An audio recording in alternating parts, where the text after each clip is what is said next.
நாமத்துக்கு ஸ்தோத்திரம் உண்டாகட்டும். Gloria a Ere. மீண்டுமாக இந்த இடத்திலே தேவனை ஆராதிக்கவும் இதனுடைய வார்த்தையை தியானிக்கவும் கற்றுக் கொடுத்த இந்த நல்ல தருணத்துக்காக நான் கர்த்தருக்கு நன்றி சொல்கிறேன். We zijn hier gekomen om de naam van de Heer te prijzen. அதே போல் இந்த நாளிலும் கூட நாங்கள் எடுத்து வாசித்து கொள்வோம். மார்க்கு 11வது அதிகாரம் 12 to 14 வரைக்கும். Marcus 12.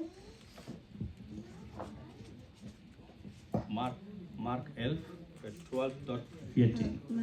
Marcus 11, 12 tot 14. tot 14. மறுநாளிலே அவர்கள் பெத்தானியாவில் இருந்து புறப்பட்டு வருகையில் அவருக்கு பசி உண்டாயிற்று. அப்பொழுது இலைகளுள்ள ஒரு அத்திமரத்தை தூரத்திலே கண்டு அதில் ஏதாகிலும் அகப்படுமோ என்று பார்க்க வந்தார். அத்திப்பழ காலமாய் இராதபடியால் அவர் அதனிடத்தில் வந்தபோது அதில் இலைகளை அல்லாமல் வேறொன்றையும் காணவில்லை. அப்பொழுது இயேசு அதை பார்த்து, இது முதல் ஒரு காலம் ஒருவனும் உன்னிடத்தில் கனியை புசியாதிருக்க கடவன் என்றார். அதை அவருடைய சீஷர்கள் கேட்டார்கள். அதே போல நாங்கள் மார்க் 11, 20, 21 வாசிப்போம். Marcus 20, 21. அப்பொழுது தமது பலத்த செய்கைகள் மார்க் அதே அதிகாரம் 11, 20, 21. மறுநாள் காலையில் அவர்கள் அவ்வழியாய் போகும்போது அத்திமரம் வேரோடே பட்டு போயிருக்கிறதை கண்டார்கள். பேதுரு நினைவு கூர்ந்து அவரை நோக்கி, ரபி, இதோ நீர் சபித்த அத்திமரம் பட்டு போயிற்று என்றான். De volgende morgen toen ze weer langs de vijgenboog kwamen, zagen ze dat hij verdord was, tot op de wortel. Petrus moest denken aan wat Jezus tegen de boom gezegd had. Rabbi, zei hij, kijk, de vijgenboom die u vervloekt hebt, is helemaal verdord. Toen zei Jezus tegen hem, heb geloof in God. Marcus 11, vers 12 tot 14. Toen ze de volgende morgen weer uit Betanië waren weggegaan, kreeg Jezus honger. In de verte zag hij een vijgenboom in blad staan en hij ging kijken of er wat vijgen aan zaten. Maar toen hij bij de boom kwam, zag hij niets dan bladeren, want voor vijgen was het de tijd nog niet. Toen zei hij tegen de boom, nooit zal iemand van jou meer een vrucht eten, nooit meer. Zijn leerlingen hoorden dat. ஆமென். இந்த நாளிலும் கூட ஒரு விஷயம் நான் ஜெபித்துக் கொள்கிறேன். தகப்பனே, இந்த மத்தியான நேரத்திலும் கூட ஆண்டவரே, இந்த வார்த்தை கூடாக எங்கள் ஒவ்வொருவரோடும் நிறைடைப்படும்படியாக ஜெபிக்கிறோம். பரிசுத்த ஆவியானவரே, உம்முடைய உதவிக்காக நன்றி சொல்லி கர்த்தர் இயேசுவின் மூலம் ஜெபிக்கிறேன் நல்ல பிதாவே. ஆமென். இன்றைய நாளிலே நாங்கள் தியானிக்கிற பகுதி அத்திமரம். Wat wij vandaag gaan zien is de vijgenboom. ஏனென்று சொன்னால், நீங்கள் பார்த்தீங்கன்னு சொன்னால், அத்திமரம் துளிர்விடும் காலத்திலே நான் என்னுடைய வருகை சமீபமாக இருக்கிறது என்று சொல்லி தேவன் சொன்னார். Wanneer de vijgenboom zal verdorren, zal mijn tijd komen, zegt de Heer. அங்கே அத்திமரம் இஸ்ரவேலுக்கு அடையாளமாக இருக்கிறது. De vijgenboom staat voor Israël. நாங்களும் ஆவிக்குரிய இஸ்ரவேலர்களாக இருக்கிறோம். Wij zijn geestelijke Israëlieten. ஆகவே தேவன் எங்களை அத்தி மரங்களைப் போல அங்கே காண்கிறவராக இருக்கிறார். God ziet ons als vijgenbomen. இந்த இடத்தில் ஒரு காரியத்தை நாங்கள் பார்க்கிறோம். Wij zien hier அங்கே இயேசு கிறிஸ்து பசியோட பெத்தானியாவிலிருந்து வரும்போது அவருக்கு பசி உண்டாயிட்டு, அப்பொழுது ஒரு அத்தி மரத்தை பார்த்து அதிலே கனி இருக்கிறதா என்று சொல்லி அங்கே அவர் பார்க்கிறதை பார்க்கிறோம். Toen Jezus uit Betanië kwam vol met honger, zag hij dat er een vijgenboom vol in blad stond. அந்த இடத்திலே பார்க்கும்போது அந்த அத்திமரம் மிகவும் இலைகளோடும் மிகவும் அழகாக அங்கே குளிர்ச்சியாக இருக்கிறதை நாங்கள் பார்க்கிறோம். De vijgenboom zag er helemaal vol bladeren, helemaal gezond en mooi uit. அந்த தூரத்திலிருந்து பார்க்கும்போது இயேசு கிறிஸ்து பார்க்கிறார், அந்த அத்திமரத்திலே கனி இருக்கும் என்று சொல்லி. Toen Jezus dat in de verte zag, dacht hij dat er vruchten aan zaten. ஆனால் கிட்ட வந்து அந்த அத்திமரத்தை நோக்கி பார்த்தபோது Maar toen hij dichtbij kwam, அந்த அத்திமரத்திலே எந்த ஒரு கனியையும் காணவில்லை. zat er geen vrucht in het vijgenboom. அங்கே பார்க்கிறோம். ஆனால் இந்த இடத்திலே குறிப்பிடப்பட்டிருக்கு, அங்கே அத்திப்பழ காலம் இல்லாது இருந்தது என்று பார்க்கிறோம். Wij zien hier in het schrift dat het nog niet de tijd was dat er vijgen aankomen. ஆனால் இப்பொழுது எனக்கும் உங்களுக்கும் தோன்றக்கூடும், ஆண்டவர் அந்த பார்க்கிற பார்வை ஒரு பிழையான பார்வை அல்லது சரியில்லாத பார்வை என்று. Als wij hier zien in de schrift, lijkt precies dat Jezus in de fout staat. காரணம் என்னன்னு சொன்னா சீசன் இல்லை, ஆனால் ஆண்டவர் அதிலே கனியை தேடுகிறார். Want het is nog niet de seizoen dat er vijgen aan moeten komen, maar toch verwacht Jezus dat er vruchten aan zitten. நீங்கள் இன்னுமொரு இடத்திலே நாங்கள் இதை பார்ப்போம். மத்தேயு 21வது அதிகாரம் 18-20 வாசிப்போம். Matthäus 21:18 tot 20. tot 20. காலையிலே அவர் நகரத்துக்கு திரும்பி வருகையில் அவருக்கு பசி உண்டாயிற்று. அப்பொழுது வழியருகே ஒரு அத்திமரத்தை கண்டு அதனிடத்தே போய் அதிலே இலைகளின்றி வேறொன்றையும் காணாமல், இனி ஒரு காலமும் உன்னிடத்தில் கனி உண்டாகாதிருக்க கடவது என்றார். உடனே அத்திமரம் பட்டு போயிற்று. வாசிக்க வேண்டாம், அது சேம் தான். ஆகவே நாங்கள் அங்கே பார்க்கிறோம், அந்த இடத்திலும் அந்த இதை அங்கே குறிப்பிடப்பட்டிருக்கிறதை நாங்கள் பார்க்கிறோம். We zien hier hetzelfde verhaal. இந்த அப்படியானால் என்னுடைய உங்களுடைய கேள்விக்கு என்ன பதில்? Wat is het antwoord op onze vraag? ஏன்னு சொன்னால் அத்திப்பழ காலம் இல்லை, Want het is nog niet het seizoen voor de vijgen. ஆனால் ஆண்டவர் அந்த அத்தி மரத்திலே கனிகளை தேடுகிறார். Maar toch zoekt de Heer aan vrucht. ஆனால் அந்த அத்தி மரத்தை குறித்து நாங்கள் பார்க்கும்போது வேதத்திலே 2 இடத்திலே, மத்தேயுவிலே மார்க்கிலே அழகாக எழுதப்பட்டிருக்கு. அந்த அத்தி மரம் மிகவும் செழித்திருக்கிறது. Maar als we zien hier in de schrift, is dat de vijgenboom vol met bladeren. நிறைய இலைகளோடு செழிப்பாக அழகாக, அங்கே வாடின ஒரு அத்தி மரம் அல்ல, எந்த குறையும் இல்லாதது போல அந்த அத்தி மரம் இருக்கிறது. Het was een mooie volle vijgenboom. இன்றைக்கு சபைகளிலே கிறிஸ்தவமும் இப்படித்தான் இருக்கிறது. Vandaag hier in kerken zijn அதாவது christenen கிறிஸ்தவர்கள் zijn ook zo. கிறிஸ்தவர்கள் கூட நாங்கள் அப்படித்தான் இருக்கிறோம். Wij christenen zijn nu ook zo. அழகாக இலைகளோட நீண்ட காலமாக கிறிஸ்தவர்கள் என்ற பெயரோடு நாங்கள் உலாவி வருகிறோம். Vandaag zijn wij vol met bladeren, heel mooi versierd. ஆனால் இயேசு கிறிஸ்து கிட்ட வந்து எங்களை நோக்கி பார்த்தால், Maar als Jezus ons van dichtbij komt zien, கனி இருக்கிறதா என்று பார்த்தால் kijkt hij naar onze vruchten. அது கேள்விக்குறியாக இருக்கிறது. Dat is een vraag. எத்தனை பேரிடத்திலே கனி உண்டு? In hoeveel mensen zit er vrucht? அவர் பசியோட என்னிடத்தில் உங்களிடத்தில் வருகிறார். Hij komt vol met honger naar ons. காரணம் Waarom? ஆத்ம பசி. Hij komt met இந்த இடத்தில் ஆவியான குறிப்பிடுகிறது wat de Heilige ஆத்ம பசியை குறித்து. ons zielshonger. எங்களுடைய ஆத்துமாக்களை நாங்கள் அழித்து போடக்கூடாது, எங்களுடைய ஆத்துமாக்களிலே கனிகள் பழுக்க வேண்டும் என்று ஆண்டவர் விரும்புகிறார். Om onze zielen niet te verliezen, moeten wij vruchten dragen. இதைத்தான் இந்த இடத்திலே ஆவியானவர் குறிப்பிட விரும்புகிறார். Dit is wat de Heilige Geest ons இல்லாட்டி போனா இயேசு கிறிஸ்துக்கு பசி உண்டாயிட்டது, எங்க ஹோட்டல் இருக்கு, அதெல்லாம் பைபிள்ல எழுத வேண்டிய அவசியம் கடைசி வரைக்கும் இல்லை. Want waarom moet Jezus nu honger hebben? ஆவியானவர் ஒரு சின்ன ஒரு காரியத்தினூடாக அந்த ஆவிக்குரிய விளக்கத்தை எங்களுக்கு உங்களுக்கு எழுதி கொடுத்திருக்கிறார். De Heilige Geest probeert ons hier aan te tonen. ஆகவே ஆண்டவருடைய விருப்பம், ஆண்டவர் என்னை நோக்கி உங்களை நோக்கி பார்க்கும்போது எங்களிடத்திலே எப்படியான எவ்வளவு கனிகள் உண்டு என்பதுதான் முக்கியமானது. Als de Heer ons aankijkt, doet hij vruchten in ons zien. நாங்கள் பார்க்கிறோம் லூக்கா அங்கே Lucas 13வது அதிகாரம் 11. Lucas 11:13. லூக்கா 13:6-9. Lucas 13:6-9. அப்பொழுது அவர் ஒரு உவமையையும் சொன்னார். ஒருவன் தன் திராட்சை தோட்டத்திலே ஒரு அத்திமரத்தை நட்டிருந்தான். அவன் வந்து அதிலே கனியை தேடின பொழுது ஒன்றும் காணவில்லை. அப்பொழுது அவன் தோட்டக்காரனை நோக்கி, இதோ 3 வருஷமாய் இந்த அத்திமரத்திலே கனியை தேடி வருகிறேன், ஒன்றையும் காணவில்லை. இதை வெட்டி போடு, இது நிலத்தையும் ஏன் கெடுக்கிறது என்றான். அதற்கு அவன், ஐயா, இது இந்த வருஷமும் இருக்கட்டும், நான் இதை சுற்றிலும் கொத்தி எரு போடுவேன். கனி கொடுத்தால் சரி, கொடாவிட்டால் இனிமேல் இதை வெட்டி போடலாம் என்று சொன்னான் என்றார். En hij vertelde de volgende gelijkenis. Een man had in zijn wijngaard een vijgenboom staan. Op zekere dag ging hij kijken of er vijgen aan zaten, maar hij vond er geen één. Luister, zei hij tegen de tuinman. Nu kom ik al 3 jaar kijken of ik er vijgen aan deze boom zitten, maar ik vind er nooit één. Hak hem maar om, want hij put alleen maar de grond uit. Maar de tuinman antwoordde, laat hem dit jaar nog staan, heer, dan spit ik de grond eromheen, bemest ik die. Wie weet draagt hij volgend jaar vrucht. Gebeurt dat niet, dan kunt u hem alsnog laten omhakken.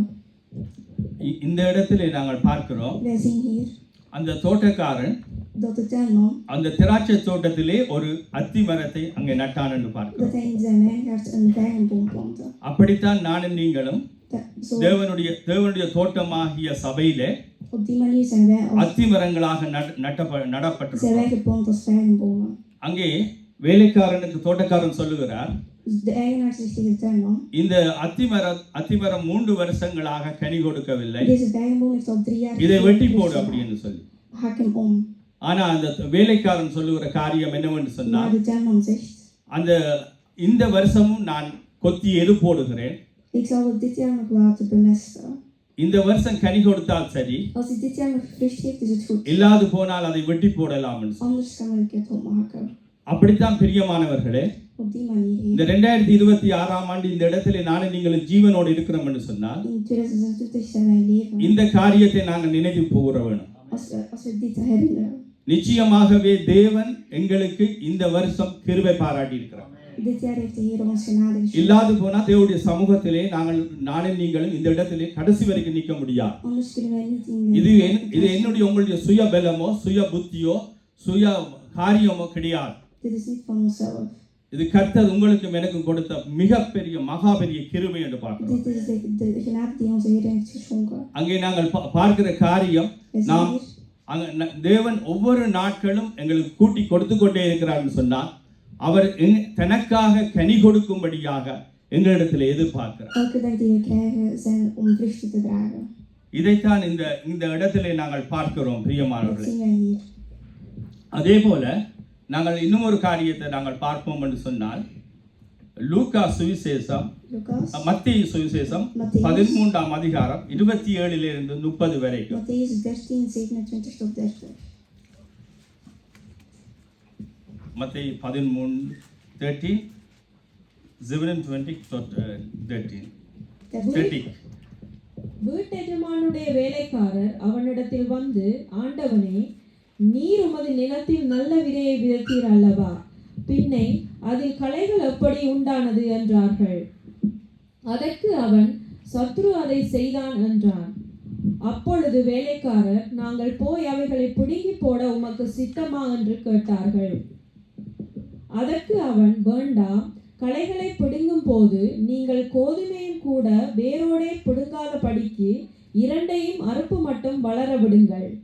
அறுப்பு காலத்தில் நான் அறுக்கிறவர்களை நோக்கி, முதலாவது களைகளை பிடுங்கி அவைகளை சுட்டெரிக்கிறதற்கு கட்டுகளாக கட்டுங்கள், கோதுமைகளையோ என் களஞ்சியத்தில் சேர்த்து வையுங்கள் என்பேன் என்று சொல்லச் சொன்னான் என்றார்.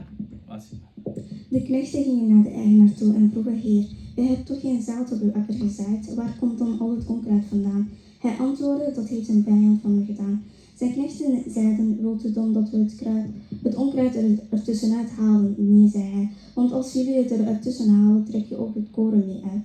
Laat het onkruid maar samen met het koren opgroeien tot de oogst. En als de oogsttijd is gekomen, zal ik tegen de maaiers zeggen, haal eerst het onkruid bijeen en bind het tot bossen samen om het te verbranden. Verzamel dan het koren en zaad op in een schuur. பாருங்கள், இந்த இடத்திலே நாங்கள் பார்க்கிறோம், Wij zien hier அந்த தோட்டக்காரன் நல்ல விதைகளை அங்கே தோட்டத்திலே விதைக்கிறதை பார்க்கிறோம். dat de eigenaar goede zaad zaait. ஆனால் அந்த இடத்திலே களைகளும் சேர்ந்து முளைக்கிறது என்று பார்க்கிறோம். Maar daar zit ook onkruid tussen. ஆனால் அந்த இடத்திலே அந்த வேலைக்காரன் கேட்கிறான், Maar daar zegt de இந்த knecht, களைகளை நான் பிடுங்கி விடவா என்று சொல்லி. daar zegt de knecht dat hij, அதற்கு ஆண்டவர் சொல்லுகிற காரியம், அதுக்கு ஆண்டவர் சொன்ன காரியம், dat zegt de Heer, இப்பொழுது நீ என் களைகளை பிடுங்க வேண்டாம், nu moet je het onkruid niet pakken. கடைசி நேரத்திலே அந்த அறுப்பு காலம் வரும்போது அந்த களைகளை தனியாக பிடுங்கி அங்கே நெருப்பிலே போடு என்று சொல்லுகிறதை நாங்கள் பார்க்கிறோம். Pak het onkruid en gooi het in het brand. அங்கே பாருங்கள், அந்த நேரத்திலே அந்த மணிகளை களஞ்சியத்திலே சேர்க்கும்படியாக Om al het onkruid bijeen te halen. அந்த கனிகளை அல்லது அந்த மணிகளை தேவன் தன் நூற்றுக்கூடையிலே அங்கே களஞ்சியத்திலே சேர்க்கிறதை இந்த இடத்திலே காண்கிறோம். En het koren in zijn schuur te verzamelen. ஒருவேளை நாங்கள் ஆண்டவருக்குள்ளே அந்த தேவனுடைய தோட்டத்திலே நாங்கள் வளர்ந்து வரும்போது, Als wij opgroeien in de Heer zijn akker, நீங்கள் சில வேளைகளில் பார்க்கலாம், சில களைகளும் உங்களோட கூட வருகிறதை நாங்கள் பார்க்கலாம். dan zie je soms dat er ook onkruid ஆனாலும் tussen கூட komt. தேவன் அவற்றையும் அந்த இடத்திலே அங்கே விட்டு வைக்கிறதை நாங்கள் பார்க்கிறோம். Maar ook al dat zie je dat de Heer het kan laten zitten. ஏனென்று சொன்னால் Waarom? நானும் நீங்களும் இடையிலே புடுங்கப்படக்கூடாது என்பதற்காக, இடறி போகக்கூடாது என்பதற்காக அதை அனுமதித்து போறதை நாங்கள் பார்க்கிறோம். Zodat wij er niet zomaar eruit tussen ஆனாலும் நானும் நீங்களும் மணிகளாக இருப்போமே ஆனால், Maar als wij நானும் நீங்களும் கனி கொடுக்கிற மரங்களாக இருப்போமே ஆனால், als wij vijgenbomen zijn die vrucht geven, அவருடைய களஞ்சியத்திலே நாங்கள் சேர்க்கப்படுவோம். dan worden wij in zijn schuur verzameld. ஏனென்று சொன்னால் வேதம் சொல்லுகிறது, De Bijbel zegt, அவனவன் கிரியைக்கு தக்க பலனை voor jouw daden நான் அவனுக்கு கொடுப்பேன் என்று சொல்லி. zal ik jou het goede geven. ஆகவே நாங்கள் தேவனுக்கு கனி கொடுக்க வேண்டும் என்று சொல்லி தேவன் விரும்புகிறார் பிரியமானவர்களே. Daarom wil de Heer dat wij vruchten dragen. ஏனென்று சொன்னால் இங்கே இன்னும் ஒரு சந்தர்ப்பத்தை நாங்கள் பார்ப்போமானால், எஸ்தர் 4வது அதிகாரம் 14வது வசனத்தை நாங்கள் வாசிப்போம். Esther 4:14. Esther 4:14.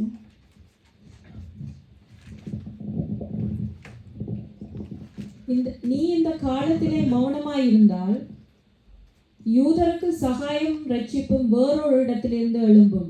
அப்பொழுது நீயும் உன் தகப்பன் குடும்பத்தாரும் அழிவீர்கள். நீ இப்படிப்பட்ட காலத்துக்கு உதவியாய் இருக்கும்படி உனக்கு ராஜமேன்மை கிடைத்திருக்கலாமே, யாருக்கு தெரியும் என்று சொல்லச் சொன்னான். ஆமென். அந்த வசனத்தை படிப்போம். பாருங்கள், இந்த வசனத்தில் நீங்க வாசிங்க. Als jij in deze omstandigheden werkloosheid toezien, komt er van de een of andere zijde wel uitkomst voor de Joden. Zij zullen dan gered worden, maar jij en je familie zullen omkomen. Wie weet of jij niet voor een situatie als deze de koninklijke waardigheid gekregen hebt. இந்த காரியத்திலே பார்க்கிறோம், Esther ராஜாத்திக்கு அங்கே மொர்தேகாய் அந்த வளர்ப்பு தகப்பன் சொன்ன காரியம், நீ இந்த காலத்தில் மௌனமாயிருந்தால் யூதருக்கு சகாயமும் இரட்சிப்பும் வேறொரு இடத்திலிருந்து எழும்பும். அப்பொழுது நீயும் உன் தகப்பன் குடும்பத்தாரும் அழிவீர்கள். நீ இப்படிப்பட்ட காலத்துக்கு உதவியாயிருக்கும்படி உனக்கு ராஜமேன்மை கிடைத்திருக்கலாமே, யாருக்கு தெரியும் என்று சொன்னான் என்று பார்க்கிறோம். We zien hier dat Mordechai tegen Esther zegt dat zij niet stil mag blijven en dat ze iets moet doen met haar koninklijke waardigheid om de Joden te redden. அதே போல தான் பிரியமானவர்களே, நானும் நீங்களும் இலங்கை தேசத்திலே 30 வருஷ கொடிய யுத்தத்துக்குள்ளே அகப்பட்டிருந்தவர்கள். Op die manier zijn wij in Sri Lanka in oorlog. ஆனால் இன்றைக்கு பாலும் தேனும் ஓடுகிற தேசத்திலே நாங்கள் கொண்டு வந்து நாட்டப்பட்டிருக்கிறோம். Maar nu zijn wij in een land vol met melk en honing. என்னையும் உங்களையும் இந்த அளவு தூரம் கொண்டு வந்து போஷித்து வழிநடத்தி எல்லா காரியத்தையும் சந்தித்து தேவன் விரும்புகிற எங்களிடத்தில் உங்களிடத்தில் எதிர்பார்க்கிற ஒரே ஒரு காரியம், நானே நீங்கள் மணிகளாக இருக்கணும், கனி கொடுக்கிறவர்களாக இருக்கணும். De Heer heeft ons tot nu toe gebracht en gezegend zodat wij vruchten zullen dragen. அந்த ஒரு காரியத்தை தான் என்னிடத்திலும் உங்களிடத்திலும் தேவன் இந்த மத்தியான வேளையில விரும்புகிறார். Die ene ding verwacht de Heer aan ons. அங்கே நாங்கள் பார்க்கிறோம், அந்த பாருங்கள், எனக்கும் உங்களுக்கும் பிள்ளைகள் இருக்கிறார்கள். We zien hier dat wij hebben kinderen. அந்த பிள்ளைகள் 16 வயசிலே வரும்போது அந்த 16 வயசுக்குரிய அந்த ஓயல், அதாவது 10ஆம் வகுப்பை தாண்டி இருக்க வேண்டும் என்று நாங்கள் எதிர்பார்க்கிறோம். Een 16-jarige moet een O-level. அங்கே 18 வயசு வரும்போது மிடில் பார தாண்டி இருக்க வேண்டும் என்று நாங்கள் Als hij நினைக்கிறோம். 18 is, moet hij middelbaar. 25 வயசு முடியும் போது யூனிவர்சிட்டி அல்லது ஹோகஸ் ஸ்கூல்ல முடிக்க வேண்டும் என்று நாங்கள் Als hij விரும்புகிறோம். 25 is, moet hij universiteit. அதன் பிறகு ஒரு 26 வயசுல ஒரு நல்ல ஜாப்ல போய் என்னுடைய உங்களுடைய பிள்ளைகள் போய் அங்க ஜாயின் பண்ண வேண்டும் என்று நாங்கள் Als hij விரும்புகிறோம். 26 is, moet hij een goede job hebben. அதன் பிறகு ஒரு பொம்பளை பிள்ளைண்டா 26 27 வயசு, ஆம்பளை பிள்ளைண்டா ஒரு 30 வயசுல ஒரு நல்ல திருமணம் அமைய வேண்டும் என்று நாங்கள் En dan விரும்புகிறோம். moet hij trouwen. இந்த படிப்படியான காரியங்கள், இந்த வளர்ச்சிகள், இந்த கனி கொடுக்கிற தன்மைகள் அந்த பிள்ளைகளிடத்தில் இல்லாமல் போனால், Als deze ambities niet in de kinderen zitten, இதில் இருக்கிற எந்த தகப்பன் தாயும் கவலைப்படாமல் இருக்க முடியாது என்று நான் நினைக்கிறேன். zal welke ouder dan ook wel verdrietig zijn. அப்படியானால் Daarom, நாங்கள் எத்தனை வருஷங்களாக தேவனுக்குள்ளே ரட்சிக்கப்பட்டு நாங்கள் ஓடிக்கொண்டு இருக்கிறோம். hoe lang zijn we al christenen en lopen wij in என்னையும் உங்களையும் உடுத்துவிச்சு போஷிக்கிற ஆண்டவர் de Heer die ons zegent, எல்லாவற்றையும் இவ்வளவு தூரம் இந்த இப்படியாக எங்களை காப்பாற்றி கொண்டு வந்து நடத்தி கொண்டு போற ஆண்டவர் De Heer die ons beschermt. என்னிடத்திலே உங்களிடத்திலே எதிர்பார்க்கிற அந்த கனிகள் அந்த மணிகள் இல்லாமல் போனால் எவ்வளவாக தூக்கப்படுவார். Als de Heer dan niet de vruchten ziet die hij verwacht, எங்களுக்கு அந்த உணர்வு தெரியும், hoe கண்டிப்பாக தெரியும். verdrietig zal hij zijn. எங்களோட பிள்ளைகள் ஏதாவது ஒன்றில் நான் குறைவுபடும் போது கண்டிப்பாக அந்த தாய் தகப்பனுக்கு அந்த அழுத்தம் கண்டிப்பாக தெரியும். Als onze kinderen ergens tekort komen, zullen wij ook vol met triest zijn. அதே போலதான் தேவனும் எங்கள் மேலே அவ்வளவாக அக்கறையாய் உள்ளவராய் இருக்கிறார். Op die manier is ook de Heer heel Iedere zorgvuldig jaren- over ons. இதுல யாரும் கெட்டு போவது அவருக்கு சித்தம் அல்ல, Zodat niemand van ons tekort அவருடைய komt. விருப்பமும் அல்ல. Dat is ook niet zijn. எல்லாரும் தன்னுடைய அந்த நூற்றுக்குடையில் அந்த களஞ்சியத்திலே சேர்க்கப்பட வேண்டும் என்பதே அவருடைய முழுமையான நோக்கமாயிருக்கிறது. Zodat iedereen verzameld wordt bij zijn schuur. அதற்காகத்தான் என்னையும் உங்களையும் இந்த அளவு தூரம் உடுத்தி வச்சு உணவு அளித்து தேவைகளை சந்தித்து சுகத்தை கொடுத்து பலத்தை கொடுத்து இந்த இடத்துல உட்கார வைத்திருக்கிறார். Daarom heeft hij ons zo gezegend en ons hier என்னுடைய சமூகத்திலே நீ கற்றுக்கொள் அப்படின்னு சொல்லி. om in zijn huis te leren.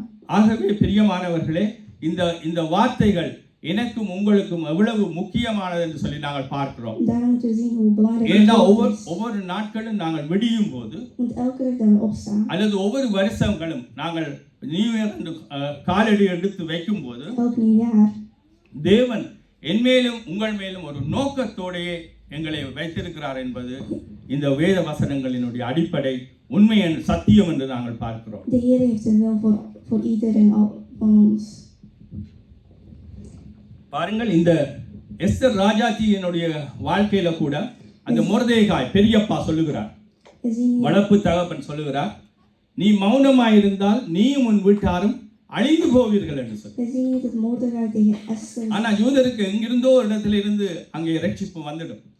dat de Joden, ஏன் கர்த்தர் செய்ய நினைத்தது ஒரு நாளும் தடைப்படா. want wat God wil zal nooit tegengehouden worden. அங்கே அதைத்தான் நாங்கள் பார்க்கிறோம். Dat zien wij hier. ஆகவே நானும் நீங்களும் கனி கொடுக்காமல் போனால் Als wij geen vruchten dragen, அல்லது நானும் நீங்களும் மணியற்றவர்களாக போனால் als wij vol onkruid zitten, அந்த வேலைக்காரனுக்கு சொன்னது அந்த களைகளை எல்லாம் புடுங்கி கட்டி நெருப்பிலே போடணும். tegen de knecht werd er gezegd om al het onkruid samen bijeen te bossen en in het vuur te gooien. அந்த அத்தி மரத்தை நாங்கள் பார்க்கும்போது Als wij kijken naar de அத்தி vijgenboom, மரத்தை அவர் சபித்தார் என்று பார்க்கிறோம். அது பட்டு போயிட்டுன்னு சொல்லி de பார்க்கிறோம். vijgenboom werd vervloekt. அந்த தோட்டக்காரனுக்கு சொல்லுகிறார், அதை வெட்டி போடு என்று சொல்லுகிறார். De knecht werd gezegd dat dit moet opgehakt ஆகவே worden. ஆகவே நாங்கள் கனி கொடுக்காமல் அங்கே மணி இல்லாதவர்களாக இருப்போமையானால் நாங்கள் பரிதவிக்கப்பட்டவர்கள் என்று வேதம் தெளிவாக சொல்லுகிறார். Als wij niet vrucht dragen, zijn wij in een toestand vol met triest. ஆகவே இது எனக்கும் உங்களுக்கு எல்லாருக்குமே பொதுவான காரியம். Dit is voor ons allemaal. ஏனென்றால் உங்களுக்கும் எனக்கும் தான் ஆண்டவருக்கும் தான் உள்ள உறவு தெரியும். Want de relatie tussen ons en God, ஆண்டவர் தான் ஆவிகளை பகுத்தறிகிறவர் என்று சொல்லி வேதம் தெளிவாக சொல்லுகிறது. de Heer ziet de geest. இந்த இந்த இந்த வசனத்தை எனக்கு இந்த வருஷம் என்னுடைய ஆபரேஷன் முடிந்த போது என்னுடைய மைண்டில் பட்டது இந்த வசனம் தான். Na mijn operatie kwam deze vers in mijn hoofd. நான் ஒரு நாளும் பெருசா மற்றவர்களுக்கு பிரசங்கம் எடுத்துட்டு வாரதில்லை. Ik pak niet echt நான் கூடுதலாக என்னுடைய வாழ்க்கையில தேவன் என்ன செய்தாரோ அதைத்தான் மற்றவர்களுக்கு சொல்ற கூட. wat de Heer in mijn leven heeft gedaan, dat vertel ik aan anderen. நான் நம்ப மாட்டீங்கள், நான் 2 மணிக்கு கண் முழிச்சு பார்க்கிறேன் ஆபரேஷன் முடிஞ்சு. Om 2 uur 's nachts deed ik mijn ogen open na de operatie. அந்த நேரத்தில் என்னுடைய மைண்டில் பட்டது, ஆண்டவர் இந்த முறையும் எனக்கு எரிபோட்டு தண்ணி வாத்து திரும்ப என்னை அங்கே உயிர்ப்பித்து இருக்கிறார் என்று சொல்லி. Toen kwam er in mijn hoofd dat de Heer mij ஏன்னா ஒவ்வொரு முறையும் நான் ஆபரேஷனுக்கு போகும்போது கண்களை அப்படியே பார்த்து கொண்டே இருப்போம், லைட் எல்லாம் பார்த்து கொண்டே இருப்போம், நான் கண் மூட மாட்டேன். want in de operatie, அது தானாக கண் மூடும், ஒன்றுமே தெரியாது, want in de operatie, எனக்கு எந்த அறிவும் இருக்காது. ik ben niet bewust. ஆனால் அதன் பின்பாக நான் கண்களை திறந்த போது திரும்ப இந்த உலகம் எனக்கு தெரியும். Maar nadat ik mijn ogen open அந்த deed, வெள்ளை உடுப்போடு அந்த நர்ஸ்மார் வருவாள். zag ik al de அப்படியாக நான் உடனே என்னுடைய மைண்டில் எத்தனையோ வசனம் எனக்கு பாடம் heel veel versen zijn. நம்பரோட சொல்ல தெரியும் அடுத்த கிருபையால். ஆனால் எனக்கு வந்த ஃபர்ஸ்ட் வசனம், Maar de eerste vers die in mij opkwam, நான் 1ஆம் தேதி இந்த வருஷம் 2026 1ஆம் தேதி நான் இந்த வசனத்தை நினைத்து பார்க்கவில்லை. deze vers kwam niet in het begin van het jaar. ஆனால் நான் ஜீவனோட திரும்ப வந்த போது Toen ik uit என் மைண்டில் leven வந்தது, kwam, Het eerste vers dat இந்த வருஷம் நீ கனி கொடு, dit jaar breng vrucht. உனக்கு கிருபை கொடுத்திருக்கிறேன். Ik heb jou genade geschonken. ஆகவே பிரியமானவர்களே, என்னை விட நீங்கள் அதிக கிருபையில் ஓடிக்கொண்டிருக்கலாம். Daarom, jullie zitten vol met வியாதி genade. இல்லாதவர்கள் அதிக கிருபை என்று நான் நினைக்கிறேன். Degenen die zonder ziekte zijn, நல்ல zitten vol met சுகத்தோடு genade. பலத்தோடு நான் ஹாஸ்பிட்டலுக்கே போறதில்லை, வருஷத்துக்கு இதுக்கே போறதில்லை. என்னோட சுவிஸ்ல ஒரு ஃப்ரெண்ட் இருந்தான். அவன் எதற்குமே ஹாஸ்பிட்டல் அந்த முற்றுவாலிட்டி அந்த பகுதியே கட்ட மாட்டான். Ik had een vriend. அதாவது கட்டுறது, ஆனா எக்ஸ்ட்ராவா கட்ட மாட்டான். எங்களுக்கு எக்ஸ்ட்ராவா வந்து கொண்டு இருக்கும், அந்த பில் இந்த பில் இந்த பில் என்று சொல்லி. Ik had een vriend in Zwitserland die niet eens betaalde voor de ziekteverzekering. நான் உடனே சொன்னேன், உனக்கு அதிக கிருபைடாப்பான். Ik zei tegen hem, je ஆஸ்பத்திரி hebt vol met பக்கமே போ, genade. 5 வருஷம் 4 வருஷம் 3 வருஷம் என்று போகாதவர்கள் அநேகர் இருப்பார்கள். Er zijn velen die niet naar de ziekenhuis gaan. ஆகவே தேவன் உங்களுக்கும் எனக்கும் கொடுத்திருக்கிற கிருபை, De Heer heeft ons நானும் நீங்களும் genade geschonken, அங்கே கனி கொடுக்க வேண்டும் என்று சொல்லி. zodat wij vruchten zullen dragen. அங்க ஏசாயா தீர்க்கதரிசியில நீங்கள் வாசிக்கும் போது நீங்க பார்க்கலாம், We zien in Jesaja கர்த்தருக்கு மேட்டிலே ஒரு திராட்சை தோட்டம் உண்டு என்று சொல்லி. dat de Heer boven een அப்படியாகத்தான் நாங்கள் வாசித்தோம். அந்த வேலைக்காரன் ஒரு திராட்சை தோட்டத்திலே ஒரு அத்தி மரத்தை வைத்து நட்டான் என்று சொல்லி. de Heer had een wijngaard. ஆகவே தேவனுடைய தோட்டத்திலே நாட்டப்பட்ட அத்தி மரங்கள் நானும் நீங்களும் தான். En de wijnbomen die geplant zijn, zijn wij. அங்கே தேவனுடைய வருகைக்கும் அதைத்தான் அடையாளமாக கொடுத்தார். De komst van de Heer இஸ்ரவேல் தொழில்விடும் என்று சொல்லி. zal Israël. அங்கே வசந்த காலம், அங்கே நாங்கள் பார்க்கலாம். அந்த காரியத்தை கண்டிப்பா பார்க்கணும். ஏனென்றால் அந்த இடத்திலே தேவன் அந்த காலம் இல்லாத போது அந்த அத்திப்பழத்தை தேடினார். Want toen het niet de seizoen was, was de Heer aan het ஏன் தேடினார் அப்படின்னு சொல்லி பார்த்தீங்கன்னு சொன்னால், Waarom was de Heer aan het இந்த zoeken? அத்தி மரத்துக்கு ஒரு விசேஷித்த தன்மை இருக்கிறது. Want de wijnboom heeft een speciale eisje. எங்கட மாமரங்கள் எல்லாம் முதல்ல நல்லா சடைச்சு நல்ல இலைகள் எல்லாம் வைத்த பிற்பாடுதான் பூ வந்து காய் வரும். Want mangobomen zijn, als die vol met bladeren zitten, dan pas komt er. ஆனா அத்தி மரம் அப்படி அல்ல.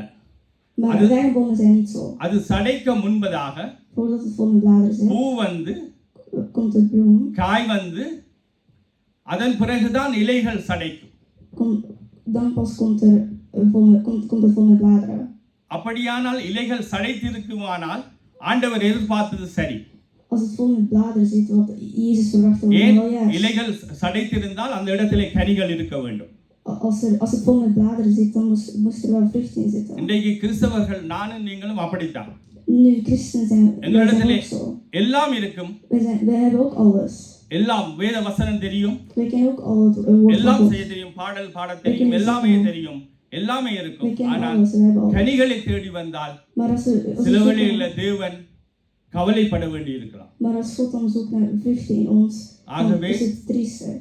ஆகவே நாங்கள் கனி கொடுக்கிறவர்களாக இந்த நாளில தீர்மானம் எடுப்போம். Daarom moeten wij ஏனென்று vrucht சொன்னால் dragen in de தேவன் எனக்கும் உங்களுக்கும் ஒவ்வொரு நாளையும் ஒவ்வொரு நிமிஷத்தையும் கூட்டி கொடுக்கிறார் என்று சொன்னால் தனக்காக மணியாக மாறு அல்லது கனி கொடு என்பதற்காகவே. Want de Heer geeft ons meer tijd, zodat wij vruchten zullen dragen. நாங்கள் எழுந்திருந்து இந்த பாடலை பாடி நாங்கள் ஒப்பு கொடுத்து நாங்கள் செபிப்போம்.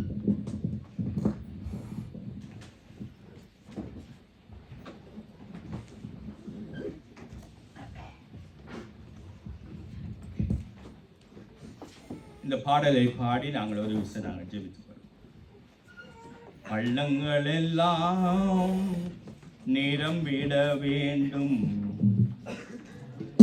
அலைகள் குன்றுகள் தகர்ந்திட வேண்டும், கோணலானவை நேராகணும், கரடானவை சமமாகணும். பள்ளங்கள் எல்லாம் நிரம்பிட வேண்டும், அலைகள் குன்றுகள் தகர்ந்திட வேண்டும், கோணலானவை நேராகணும், கரடானவை சமமாகணும். ராஜா வருகிறார், ஆயத்தமாவோம். ராஜா வருகிறார், ஆயத்தமாவோம். இயேசு வருகிறார், எதிர்கொண்டு செல்லுவோம். இயேசு வருகிறார், எதிர்கொண்டு செல்லுவோம். பள்ளங்கள் எல்லாம் நிரம்பிட வேண்டும்.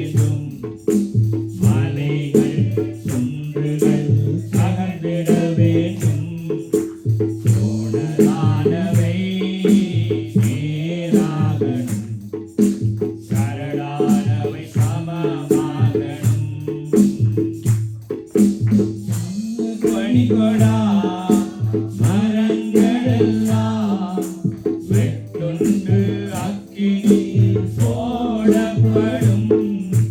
நல்ல கனிகொடா மரங்களெல்லாம் வெட்டுண்டு அக்கினியில் போடப்படும். ராஜா வருகிறார் ஆயத்தமாவோ. ராஜா வருகிறார் ஆயத்தமாவோ. இயேசு வருகிறார் எதிர்கொண்டு செல்லுவோம். இயேசு வருகிறார் எதிர்கொண்டு செல்லுவோம். பள்ளங்களெல்லாம் நிரம்பிட வேண்டும். மலைகள் குன்றுகள் தகர்ந்திட வேண்டும். கோணலானவை நேராகணும். கரடானவை சமமாகணும். கோதுமையை பிரித்து களஞ்சியத்தில் சேர்த்து பதரையோ அக்கினியில் சுட்டெரிப்பாரே. கோதுமையை பிரித்து களஞ்சியத்தில் சேர்த்து பதரையோ அக்கினியில் சுட்டெரிப்பாரே. ராஜா வருகிறார் ஆயத்தமாவோம். ராஜா வருகிறார் ஆயத்தமாவோம். இயேசு வருகிறார் எதிர்கொண்டு செல்வோம். நம்ம இயேசு வருகிறார் எதிர்கொண்டு செல்வோம். பள்ளங்களெல்லாம் நிரம்பிட வேண்டும். மலைகள் குன்றுகள் தகர்ந்திட வேண்டும். கோணலானவை நேராகணும். கரடானவை சமமாகணும். கரையில்லாமலே குற்றமில்லாமலே கர்த்தருக்காய் வாழ்ந்து முன்னேறுவோம். கரையில்லாமலே குற்றமில்லாமலே கர்த்தருக்காய் வாழ்ந்து முன்னேறுவோம். ராஜா வருகிறார் ஆயத்தமாவோம். ராஜா வருகிறார் ஆயத்தமாவோம். இயேசு வருகிறார் எதிர்கொண்டு செல்லுவோம். நம்ம இயேசு வருகிறார் எதிர்கொண்டு செல்லுவோம். பள்ளங்களெல்லாம் நிரம்பிட வேண்டும். மலைகள் குன்றுகள் தகர்ந்திட வேண்டும். கோணலானவை நேராகணும். கரடானவை சமமாகணும். அனுதினமும் ஜெபத்தில் விழித்திருப்போம். அபிஷேக எண்ணெயால் நிரம்பிடுவோம். அனுதினமும் ஜெபத்தில் விழித்திருப்போம். அபிஷேக எண்ணெயால் நிரம்பிடுவோம்.